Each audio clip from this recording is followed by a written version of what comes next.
So etong mga idol, official box rec ni Eman Bacosa Pacquiao, kung saan ngay makikita ang bawat record ng ilan sa mga boksingero, ay biglaan naman itong nag-update na ang nooy malinis na kartada ni Eman Bacosa Pacquiao sa undefeated record sa 7 wins, 1 draw, 4 KOs at may bahid na pala ito na nag-iisang talo. Na ayon sa latest update na ito mga idol ng box rec ni Eman Pacquiao ay lumalabas sa 7 wins, 1 loss, 1 draw at 4 KOs na nakuha ni Bacosa ang pagkatalong ito noong taong 2021 sa kanyang first debut na nakalaban ang Japanese boxer na si Hiromi Tsutsui na sa edad na 17 years old. So marami ang nagulat dito mga idol sa biglaang pahayag na ito nang dahil sa ating pagkakaalam ay undefeated pa si Eman Bacosa Pacquiao sa kanyang professional boxing career.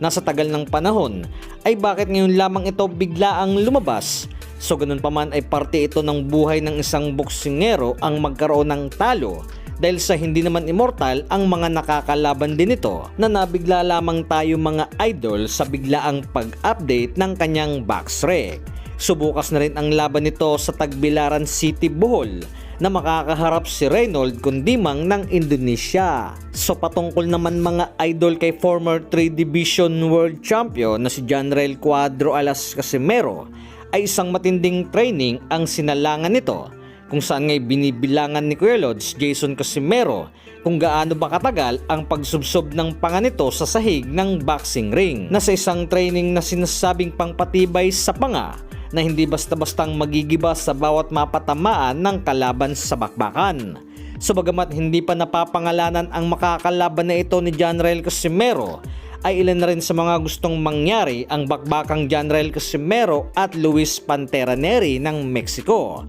na isa sa pressure fighter at agresibo.